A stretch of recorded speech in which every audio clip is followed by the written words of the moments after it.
नमस्कार। संधि विषयक पाठ्यक्रम के व्याख्यान संख्या 38 में आपका स्वागत है। आज के व्याख्यान के साथ ही सप्तम सप्ताह संपूर्ण हो जाएगा, किंतु आज का जो व्याख्यान है वह पूर्व व्याख्यान से सीधा या साक्षात जुड़ा हुआ है। हमने अंतिम व्याख्यान में आगम टित कित की बात की थी, अर्थात आगम का विषय और आद्यंत टकित इस विषय को हमने समझा था। और आज टित आगम का उदाहरण डह सी धुट और नश्च, इस पर हम चर्चा करेंगे। आज का विषय अत्यंत संक्षेप का है, किंतु इस विषय को अत्यंत संक्षेप न रखते हुए परिभाषेन्दु शेखर में दह से धुट एवं नश्च को लेकर एक प्रसंग आता है, उसे लेकर के भी हम इसमें चर्चा करेंगे। तो वह चर्चा मुख्यतः प्रौढ़ छात्रों के लिए है, अर्थात अगर आप प्रौढ़ अध्ययन कर रहे हैं तो आपके लिए है, और अगर संधि का सामान्य अध्ययन आप कर रहे हैं तो वह विषय अभी आपको सम्यक या पूरी तरह से अगर अभिज्ञात नहीं भी हो पाता है तो भी चिंता की बात नहीं है, बस ये संस्कार बना रहेगा। तो आगे भविष्य में जब आप व्याकरण को लेकर के अध्ययन करेंगे तो यह विषय आपको समझ में आएगा। तो इसीलिए पुनः इस बात को आपको स्मरण दिलाएं कि डह सी धुट एवं नश्च, इन सूत्रों की व्याख्या को हम देखेंगे। और प्रौढ़ छात्रों के लिए या प्रतियोगी परीक्षाओं के लिए या जिनको व्याकरण में आगे अध्ययन करने की इच्छा है उनके लिए डह से धुट एवं नश्च में परिभाषेन्दु शेखर का एक प्रसंग है, उसको लेकर के भी हम आज चर्चा करेंगे।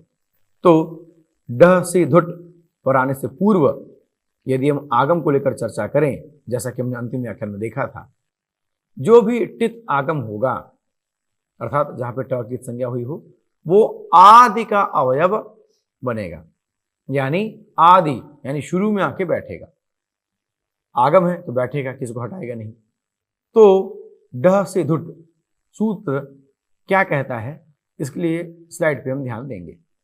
डह से धुट सूत्र अपने अनुवर्तन के साथ सबसे पहले तो वा लेकर के आ जाता है, अर्थात ये एक विकल्प सूत्र है, अर्थात इससे प्राप्त जो आगम है आप उसे कर भी सकते हैं और नहीं भी कर सकते। आगम विषय जितने भी सूत्र आप लघु सिद्धांत कौमुदी में देखेंगे संधि प्रकरण में, वो सभी के सभी वैकल्पिक हैं, अर्थात विकल्प से विधान करते हैं, यानी आप आगम कर भी सकते हैं और नहीं भी कर सकते हैं। इस तरह की स्थिति हमको दिखती है। खैर, तो डह सी धुट एक विकल्प से विधान करने वाला सूत्र है। ये क्या कहता है, अब यहां पर देखिए। ये कहता है कि अगर पदांत ड के बाद अर्थात पदांत ड के योग में या पदांत ड के बाद स आने पर उस स को धुट आगम हो जाएगा। जैसा कि आपने देखा होगा यहां पर कि धुट जो है वो स को प्राप्त हो रहा है, लेकिन चूंकि यह धुट टित है, ये धुट टित है, इसीलिए स के आदि में यानी स के पूर्व में ये आएगा। ये पता कैसे चला हमको, तो आद्यंतौ टकितौ की सहायता से।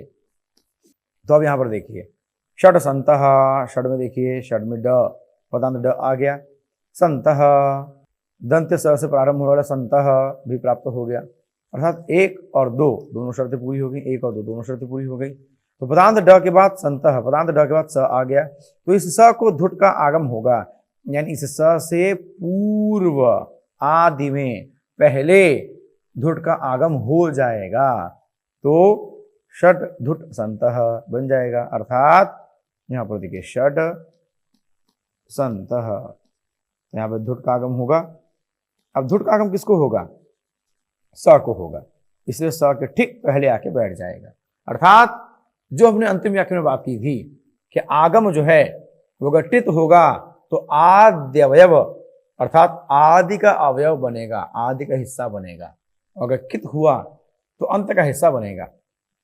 तो अंत का हिस्सा हम आगामी सप्ताह में देखेंगे, कित। और अभी टित का उदाहरण देखिए, तो षड संतः, षड पहले शर्त पूरी हो गई, पदांत ढ आ गया, ढ से धुट, ड आ गया, उसके बाद स आ गया, दंत स आ गया, संतः स आ गया, तब धुट आगम होगा स को, तो स को धुट आगम होगा, और चूंकि धुट टित है इसलिए वो स के ठीक पहले आदि में आएगा। जैसा कि स्लाइड पे आप देखें तो षड संतः, और चूंकि संतः को आगम हुआ इसलिए धुट स के पहले आकर षड धुट संतः बन जाएगा, और धुट में ध शेष रहता है। अब इस विषय को और अधिक स्पष्ट समझने के लिए साधनिका में आ जाते हैं। यहां पर षड संतः,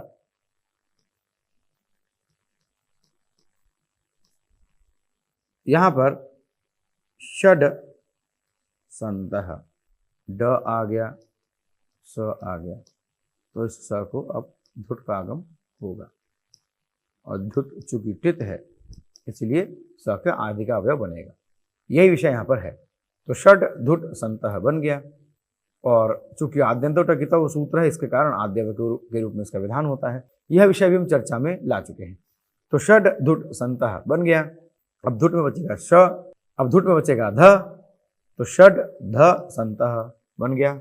अच्छा, अब ये जो धुट में जो ध बचा, धुट में जो ध बचा, तो इसे कहते हैं एक शब्द में अनुबंध लोप। सरलता के लिए, मतलब आपने पहले इत संज्ञा की किसी सूत्र के द्वारा, बहुत सारे सूत्र हैं जिनकी चर्चा हम लोपः शाकल्यस्य के प्रसंग के आसपास हम कर चुके हैं। स्वर संधि के प्रसंग में तो इत संज्ञा का विधान हुआ, फिर उसका लोप हुआ। तो ये जो संपूर्ण विषय है, इस विषय को हम एक शब्द में अनुबंध लोप कह सकते हैं। जैसे मान लीजिए ऐसा स्थान जहाँ पर सारे विद्यार्थी आकर किसी अध्यापक या अध्यापिका से पढ़ते हो, तो उसका हम स्थान क्या नाम क्या देते हैं? स्कूल, कॉलेज, विद्यालय, महाविद्यालय इत्यादि इत्यादि। तो एक शब्द हो गया।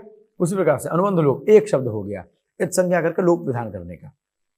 अस्तु, तो षड धुट संतः में ध रहा, शेष ऊ की संज्ञा हो गई, ट की संज्ञा हो गई। अभी आपका होमवर्क होगा कि ऊ और ट की संज्ञा किससे हुई है, क्योंकि इस प्रसंग को हम इत संज्ञा के प्रसंग में चर्चा कर चुके हैं। अस्तु, तो षड ध संतः हो गया। अब खरीचा सूत्र के द्वारा चर्त संधि का विधान हो जाता है, अर्थात ध को त आदेश कर देते हैं। तो षट त संतः, वर्ण संहिता षट संतः। और चूंकि ढ से धुट एक वैकल्पिक सूत्र है, अर्थात इसका विधान विकल्प से होता है, इसीलिए षट संतः और षट संतः दोनों रूप बनेंगे। अर्थात मान लीजिए अगर यहाँ पे हमने आगम नहीं किया होता तो षड संतः, यहाँ हम ले आते खरीचा, और खरीचा के द्वारा ये बन जाता षट संतः। षट संतः यानी षट संतः और षट संतः दोनों रूप बनेंगे।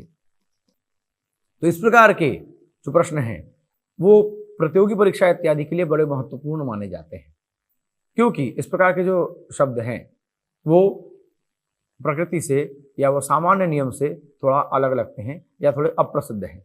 जैसे षट संतः आपने सुना होगा, षट संतः कम सुना होगा। तो इस तरह से ये जो प्रयोग हैं ये प्रतियोगी परीक्षाओं के लिए महत्वपूर्ण माने जाते हैं, ऐसा मुझे विश्वास है। अस्तु, तो यहाँ पर विकल्प होने के कारण षट संतः षट संतः उभय रूप सिद्ध हो गए। अब इसी के साथ आगे आए तो सूत्र विशेष ढ से धुट के प्रसंग को लेकर अगर हम चर्चा करें तो जरा स्लाइड पे ध्यान देते हैं, क्योंकि स्लाइड पे ध्यान देना अत्यंत महत्वपूर्ण होगा इस विषय को समझने के लिए। और जैसा कि प्रारंभ में ही बोल दिया था कि यह विषय प्रौढ़ छात्रों के लिए है या उनके लिए है जिनका विषय प्रवेश पहले से है और वो उसका परिमार्जन कर रहे हैं। और बाकी हम में से अगर कोई नए हैं तो वह भी इस विषय को समझने का प्रयास करें, इसका एक अलग आनंद होगा समझने में। अस्तु, ड से धुट, सबसे पहले इसको समझने की आवश्यकता है। ड से धुट में ड में पंचमी विभक्ति लगी है, बस ये जान करके रखेंगे, और सी में सप्तमी है, बस ये दोनों हमको जानना है। अर्थात ये जो प्रसंग है परिभाषेंदु शेखर का, इसको जानने के लिए ड और सी ये बस हमको चाहिए। देखिए, ड में पंचमी विभक्ति, सी में सप्तमी विभक्ति, ठीक है। अब इसको यहाँ पर देख करके भी छोड़ दीजिए। तो इसमें सूत्र आते हैं दो, तस्मिन् इति निर्दिष्टे पूर्वस्य और तस्माद् इत्युत्तरस्य। तो तस्मिन् इति निर्दिष्टे पूर्वस्य सूत्र क्या कहता है? यह सूत्र कहता है कि जहां पर भी सूत्र में सप्तमी विभक्ति वाला पद होगा तो उसके ठीक पहले ही सारे कार्य होंगे। जैसे देखिए इको यणचि, तो ये अचि अचि सप्तमी विभक्ति वाला पद है, इसको इको यणचि के प्रसंग में आप देख सकते हैं। तस्मिन् निति निर्दिष्टे पूर्वस्य की व्याख्या हमने इको यणचि में नहीं की है, क्योंकि यह विषय वहाँ पे बहुत बड़ा हो जाता और तुरंत तुरंत हमने प्रवेश किया था। इसीलिए तस्मिन् निति निर्दिष्टे पूर्वस्य की व्याख्या हम यहाँ पर देखेंगे और इसके द्वारा आपका यण संधि का प्रसंग भी और अधिक स्पष्ट हो जाएगा। अस्तु, अब यहाँ पे देखिए इको यणचि, इस सूत्र में अचि में सप्तमी विभक्ति का पद है, तो तस्मिन् निति निर्दिष्टे पूर्वस्य सूत्र के द्वारा अचि अर्थात सप्तमी विभक्ति एक वचन के प्रसंग में क्या है कि चूंकि अचि में सप्तमी विभक्ति है तो इसलिए इसके ठीक पहले कार्य होगा अर्थात संधि का कार्य होगा। जैसे सुधि उपास्य है, तो उ अच का है, अचि में सप्तमी विभक्ति का एक वचन था, यानी सूत्र में इको यणचि में अचि में सप्तमी विभक्ति है, तो इसके ठीक पहले अर्थात उ के ठीक पहले जो ई आया सुधि का, इसको आदेश होगा और शुद्धि उपास्य बन जाएगा। अर्थात जो काम हुआ वो सप्तमी विभक्ति से निर्दिष्ट जो पद है सूत्र में, सरल शब्दों में सूत्र में जो सप्तमी विभक्ति है उसके ठीक पहले होगा। जैसे यहाँ पर देखिए इको यणचि अच बाद में रहने पर, तो अच बाद में कौन है? उ है, तो उ के ठीक पहले अव्यवहित पूर्व कार्य, उ के ठीक पहले धी के ई को ये नियम लागू होगा, इको यणचि का नियम या इको यणचि संधि का नियम लागू होगा, तो शुद्धि उपास्य बन जाएगा। तो तस्मिन् निति निर्दिष्टे पूर्वस्य सूत्र कहता है कि सप्तमी के ठीक पहले विधान करेंगे, सूत्रस्थ सप्तमी के ठीक पहले विधान करेंगे। ठीक है, अब इसके बाद एक और सूत्र है, वो क्या है? तस्मादित्युत्तरस्य। ये हमने इसी सप्ताह के प्रथम व्याख्यान में स्पष्ट करते हुए देखा है। तो तस्मादित्युत्तरस्य क्या कहता है? तो ये सूत्र कहता है कि पंचमी विभक्ति के अव्यवहित पर में यानी पंचमी के तुरंत बाद कार्य करेंगे। अब यहां पर समझिए, तस्मादित्युत्तरस्य कहता है कि सूत्र में जहां पर पंचमी विभक्ति का विधान किया गया है उसके ठीक बाद में कार्य करेंगे। जैसे उदाहरण के लिए झयोहोन्यतरस्याम जो आप देख चुके हैं, तो इसमें झयः ये पंचमी का एक वचन है। इस सूत्र का अर्थ क्या हुआ कि झय के पश्चात अगर ह का योग हो जाता है तो फिर अन्य तरस्याम विकल्प से फिर उसको झ आदेश कर देते हैं, परसवर्ण आदेश कर देते इत्यादि इत्यादि। इस विषय को आप देख चुके हैं। अच्छा, अभी क्या हुआ? तो झयोहोन्यतरस्याम सूत्र में झयः पंचमी का एक वचन है, तो यहाँ क्या होता है? तो तस्मादित्युत्तरस्य कहता है कि पंचमी के अव्यवहित पर यानी पंचमी के तुरंत बाद, यानी पंचमी के तुरंत बाद अव्यवहित पर, तुरंत बाद अव्यवहित, इसको यण संधि के प्रसंग में हम समझ चुके हैं। तो अव्यवहित पर यानी तुरंत बाद में संधि इत्यादि का कार्य होगा। तो परिवर्तन किसमें आया?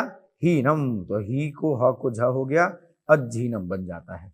अर्थात कहने का तात्पर्य क्या हुआ? आप सार में सुनिए, अब बात को सुनेंगे और साथ में स्लाइड को देखेंगे भी। तस्मिन् निति निर्दिष्टे पूर्वस्य सूत्र कहता है कि सूत्र में जहां सप्तमी होगी वहां सप्तमी के ठीक पहले काम करेंगे। जैसे इको यणचि अचि, इस सूत्र में अचि में सप्तमी है तो अचि से ठीक पूर्व काम करेंगे, अर्थात सुधि उपास्य है, तो उ, स्लाइड देखते रहेंगे साथ में, उ अच है, अच बाद में है, तो उ के अच बाद में रहने के कारण ई यानी उसके ठीक पूर्व में, अब देखिए उ के ठीक पूर्व में ई को आदेश हुआ तो शुद्ध उपास्य बन गया। यानी इको यणचि सूत्र में सप्तमी विभक्ति वाला पद दिया गया है, तो सप्तमी विभक्ति वाला पद दिए जाने के कारण उसके ठीक पूर्व में संधि इत्यादि का कार्य का नियम हुआ। जैसे सुधि उपास्य शुद्धि उपास्य, उ के ठीक पूर्व ई को बदलाव हुआ। ये हुआ तस्मिन् निति निर्दिष्टे पूर्वस्य। अब इसके बाद तस्मादित्युत्तरस्य, यह सूत्र क्या कहता है? यह सूत्र कहता है कि सूत्र में अगर कहीं पंचमी विभक्ति है तो पंचमी के अव्यवहित पर में यानी पंचमी के तुरंत बाद संधि इत्यादि का नियम होगा। जैसे जयो हुन्य तरस्याम, तो जय पंचमी विभक्ति का एक वचन है यहाँ पर। तो जय के बाद तो अज हीनम, अब देखिए अज हीनम, अज जो है वो जय वाला हो गया। तो ज के तुरंत बाद, तो ज के तुरंत बाद क्या हीनम ह है, तो ह को परिवर्तन हो जाएगा, तो अज हीनम बन गया। अर्थात ये दो सूत्र जो हैं तस्मिन्निति निर्दिष्टे पूर्वस्य और तस्मादित्युत्तरस्य, यह दोनों सूत्र एक विधान करता है कि भैया देखो सप्तमी विभक्ति आ गई तो उसके ठीक पहले संधि करना है। एक ने विधान किया कि देखो पंचमी विभक्ति आ गई तो उसके ठीक बाद में विधान करना है, ठीक है। लेकिन अब मान लीजिए किसी सूत्र में अगर दोनों आ गए, अर्थात किसी सूत्र में पंचमी भी आ गई और किसी सूत्र में सप्तमी भी आ गई, तब क्या करेंगे? अब जैसे स्लाइड में देखिए डह सी धुट, अब यहां पर देखिए पहले ही कहा था कि डह और सी में ध्यान देंगे। अब यहां पर देखिए डह यहां पंचमी भी आ गई, सी यहां सप्तमी भी आ गई, अर्थात यहां दोनों चीजें आ गई। तो दोनों सूत्रों का नियम क्या कहता है? तो पहला सूत्र तस्मिन्निति निर्दिष्टे पूर्वस्य सूत्र कहता है कि सप्तमी के ठीक पहले होगा, ये स्थिति है। और जो डह है, जो ड है वो चूंकि पंचमी है तो तस्मादित्युत्तर से कहता है कि उसके ठीक बाद में होगा, तो ठीक है। परंतु ये जब दोनों एक साथ आ जाएं तो किसकी बात माने? तो यहां पर देखेंगे जब ऐसी स्थिति होगी तो हमेशा नंबरिंग पे ध्यान देंगे। हम लोगों ने बात की थी विप्रतिषेधे परम कार्यम, अर्थात अगर ऐसी स्थिति आए कि दो लोग एक साथ सामने आ गए तो जिसका नंबर ज्यादा है, जैसे 166 और 1167, 1166 और 1167, तो इसमें संख्या के हिसाब से तस्मादित्युत्तरस्य संख्या में ज्यादा है तो इसकी बात मानी जाएगी इसकी अपेक्षा। जैसा कि परिभाषा के में हमें प्राप्त होता है कि उभय निर्देशे पंचमी निर्देशो बलियान, पंचमी बलियान होती है। अर्थात अगर दोनों सूत्र सामने सामने आ जाएं कि किसके हिसाब से काम करेंगे, किसके हिसाब से काम करेंगे, किसके हिसाब से काम करेंगे, तो सीधी सी बात है जहां पर पंचमी का निर्देश होगा, अर्थात सूत्र में अगर पंचमी सप्तमी दोनों आ गई तो पंचमी के नियम के अनुसार काम करेंगे, ये कहने का तात्पर्य हुआ। जैसा कि आप देख सकते हैं परिभाषेन्दु शेखर में आचार्य नागेश भट्ट यह विषय स्पष्ट करते हैं। यत्र तु डह सिधुट इत्यादि उभयोः अपि अचरितार्थ्यम तत्र तस्मिन् सूत्रापेक्षया तस्मादित्युत्तरस्य इत्यस्य परत्वात् तेनैव व्यवस्था। अर्थात जब सप्तमी विभक्ति वाला विधान और पंचमी विभक्ति वाला विधान आ जाएगा तो पंचमी निर्देशो बलियान, तो पंचमी के निर्देश को ही पालन करेंगे। क्यों करेंगे यहां पर आप देख सकते हैं। अस्तु, तो यहां पर जो आचार्य नागेश भट्ट ने डह से धुट इत्यादौ जो आदौ कह दिया है, इसके द्वारा नश्च में भी इसकी प्रवृत्ति हो जाएगी। तो अर्थात इन सभी बातों का सार ये हुआ कि तस्मिन्निति निर्दिष्टे पूर्व से सूत्र कहता है कि सप्तमी के पूर्व में कार्य होगा, तस्मादित्युत्तर से कहता है कि पंचमी के बाद में कार्य होगा। तो अगर सूत्र में पंचमी और सप्तमी दोनों आ जाए तो हम पंचमी के अनुसार कार्य करेंगे।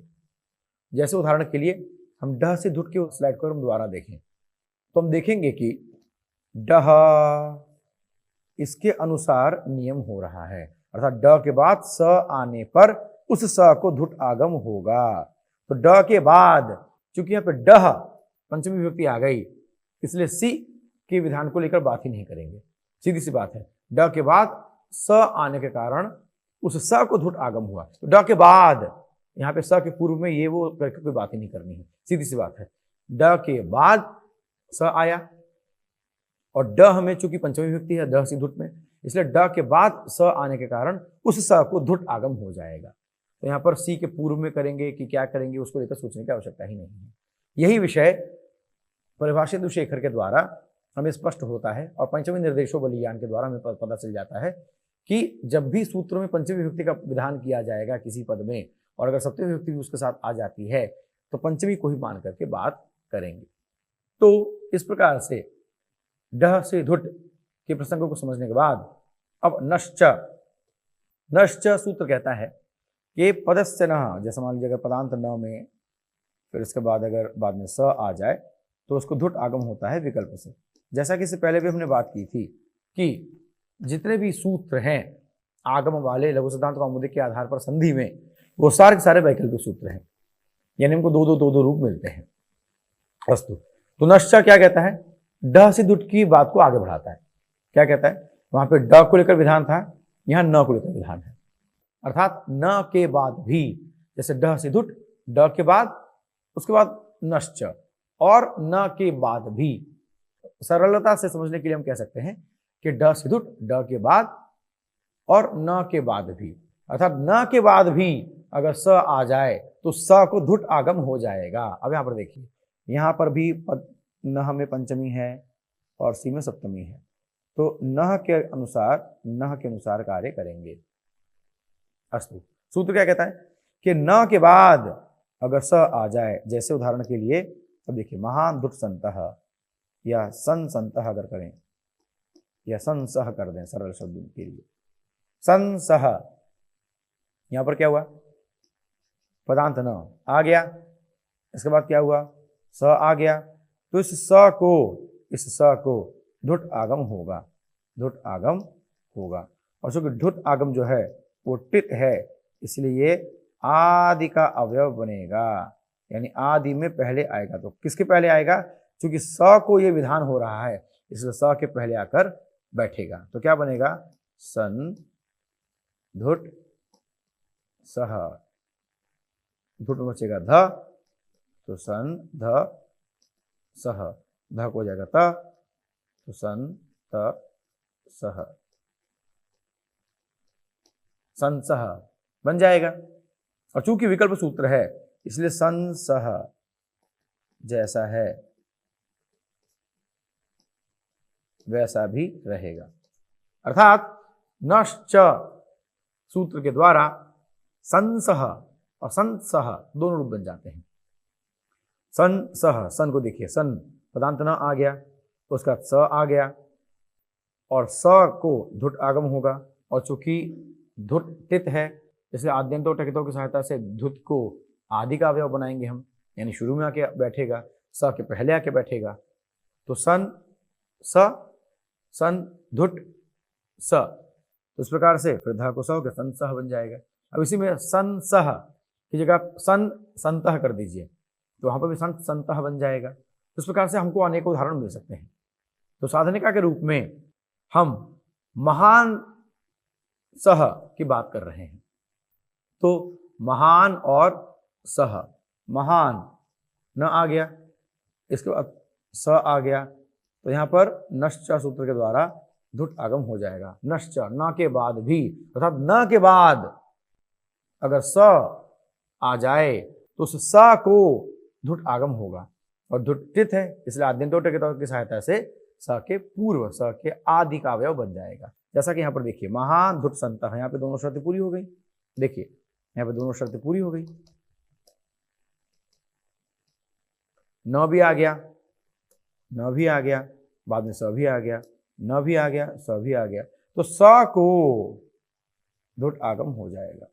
तो हुआ, तो महान धुट सह, यहाँ पर पूरा लिखा हुआ है कि कैसे कैसे होगा। तो महान धुट सह हो गया, फिर धुट में बचा ध, ध शेष रहा, अनुबंध लोप। अब ये अनुबंध लोप की चर्चा अभी हम कर चुके हैं। तो महान ध सह हो गया, फिर उसके बाद ध को हो गया त, खरीचा के द्वारा, खरीचा के द्वारा, तो बन गया महान सह, वर्ण संहिता के द्वारा महान सह बन गया। अर्थात महान सह और महान सह उभय रूप बनेंगे। अर्थात मान लीजिए अगर यहाँ पर हम अगर धुट का आगम नहीं करते तो महान सह जैसा है वैसा ही रह जाता। तो इसलिए महान सह, महान सह, महान सह, महान सह दोनों रूप साधु, दोनों रूप सिद्ध होते हैं।